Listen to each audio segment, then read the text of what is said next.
Gon is fatherless, just like me, but he's also motherless, unlike me. The main difference between the situation of his mother and his father is that we know who his father is, and also Gon met his father, Jing, again at the end of Hunter x Hunter, or at least the anime adaptation, I might add, specifically the 2011 one. But Gon's mother hasn't been quite revealed, or at least not explicitly. Today I will go over multiple candidates within the Hunter x Hunter series to see if there are any people who are likely to be Gon's mother. Also, this is completely unrelated. Young Jing in the manga looks exactly like Yusuke from Takashi's older work, Yu Yu Hakusho. But anyways, that has nothing to do with the video, so spoiler warning by the way.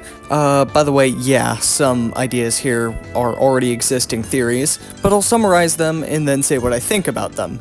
I know the reference I'm about to make isn't an anime one, but I do partake in media that is not anime, surprise surprise. But is anybody here a diehard SCP fan? If so, this might help you understand it. Okay, so you know what the different proposals for SCP-001 are? Yeah, how everyone has a different explanation on what SCP-001 is, and some seem more likely than others. Yeah, that's basically what I'm doing. Everyone has a unique interpretation / proposal, so I shall list off the popular ones for Gon's mother, and give my explanation on how likely each one is, or rather if it is likely or not. Without any further ado, let's find this dude's mom. The first proposal is that Gon's mother was just a random woman that Jing may have been in love with in the past. This hypothesis is based on the lack of emphasis put on Gon's mother in Hunter x Hunter. With the random woman proposal, Gon's mother isn't anyone important, and may have even died shortly after Gon was born. This theory, albeit being hypothetically probable, is hardly an explanation, and it's essentially a hand wave to the question that we're trying to answer today.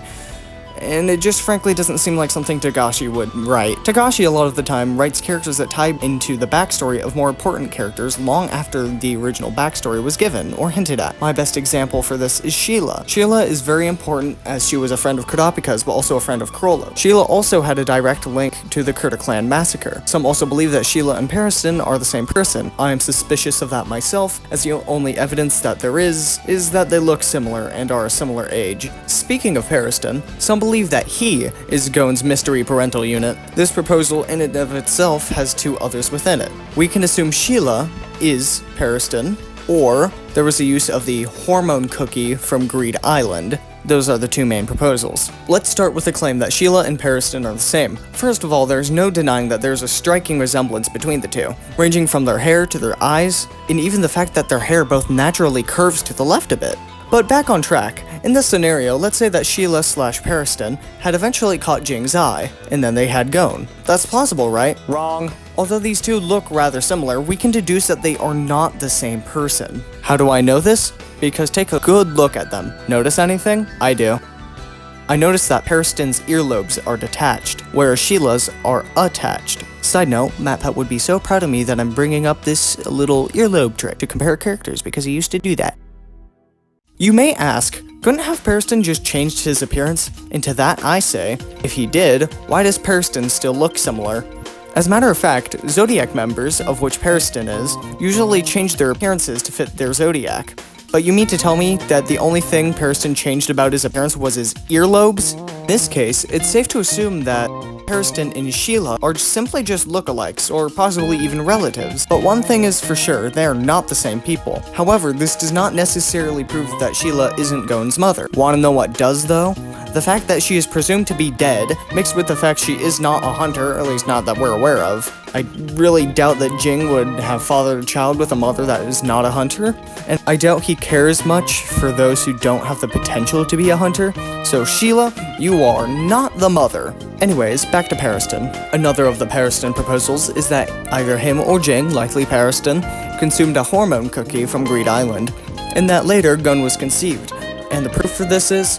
None. There is none. There is no proof for that. Listen, I didn't come up with this proposal. I'm pretty sure it's just an excuse to make Jing x Pariston fan art. I'm sorry, but I genuinely do not buy for a second that Jing slipped Pariston a glorified HRT Nen cookie that is both very intense with immediate results, yet somehow still only very temporary, only lasting 24 hours. Listen, I find the thought funny too, but let's face it, these two only recently got close with each other, and it's easy to tell just by the way they spitefully yet somehow somehow flirtatiously speak with one another. Also, this would have required Periston to have been in Greed Island in 1986, the year before it was fully released. Gon was born in 1987, as was Greed Island. Next proposal, Gon has no mother and is just a weird little Nen baby. This theory suggests that Jing used the pregnancy stone from Greed Island while in Greed Island, and then eating a hormone cookie while in labor, causing him to give birth to Gon.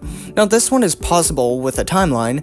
I know it sounds like it isn't, but Greed Island was released in 1987. However, games don't commonly get released immediately after their completion. Rather, there tends to be a handful of weeks to a handful of months where the game is complete but not released. And even then, as the leader of Greed Island developer team, Jing Freaks would have likely found a way to develop what would have been needed to make Gon prior to the rest of the game's completion. So that's evidence that it could have happened, but did it happen? Doubtful. The pregnancy stone specifies that they can only choose your child's sex, not other traits. And if we take a good look at Gon, it is clear that there's other DNA in him that isn't just Jing's. Also, it would make no sense for the pregnancy stone to develop a baby that has different traits than you, as it would be a lot more complicated of a card to develop with little reason as to why it should happen. There's also the idea that Gon came from the Dark Continent. People usually cite his strength or brutality as a reason to believe he is from the Dark Continent. However, that's an enormous leap in logic. First of all, Gon isn't even as skilled as a hunter as Jing. Jing was the only one to pass when he took the hunter exam,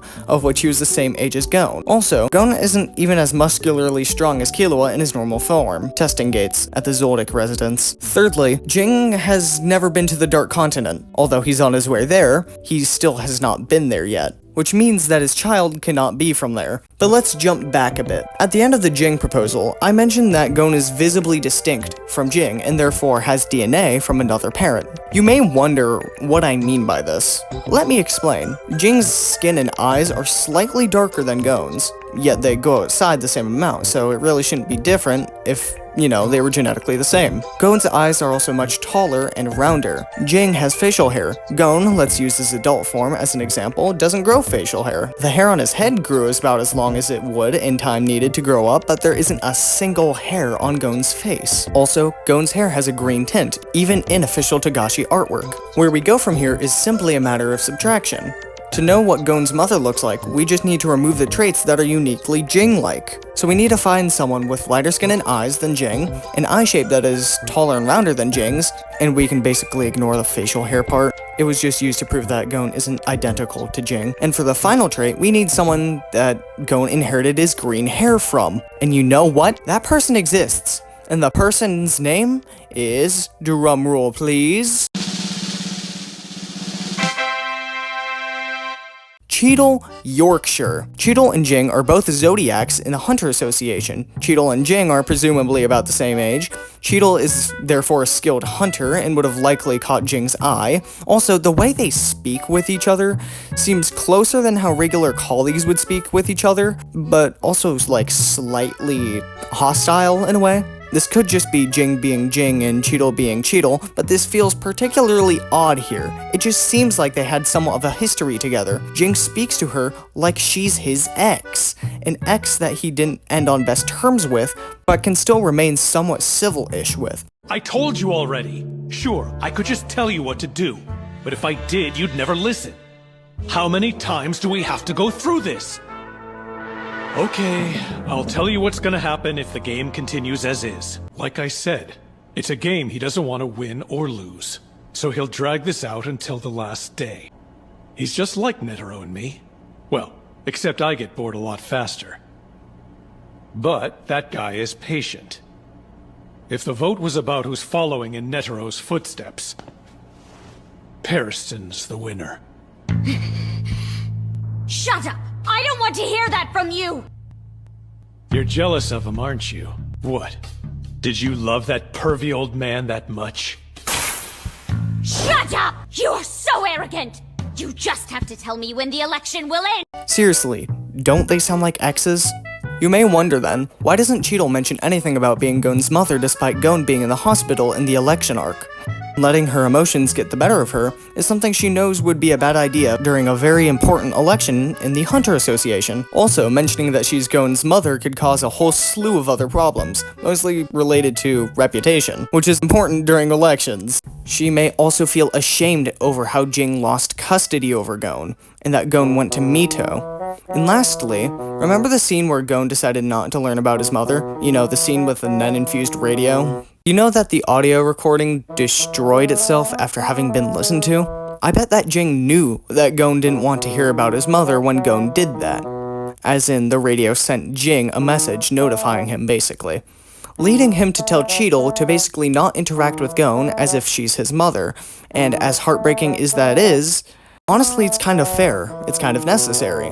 Leading to only Gon and Cheetle to know about the truth as to who Gon's mother is. Let me wrap this up.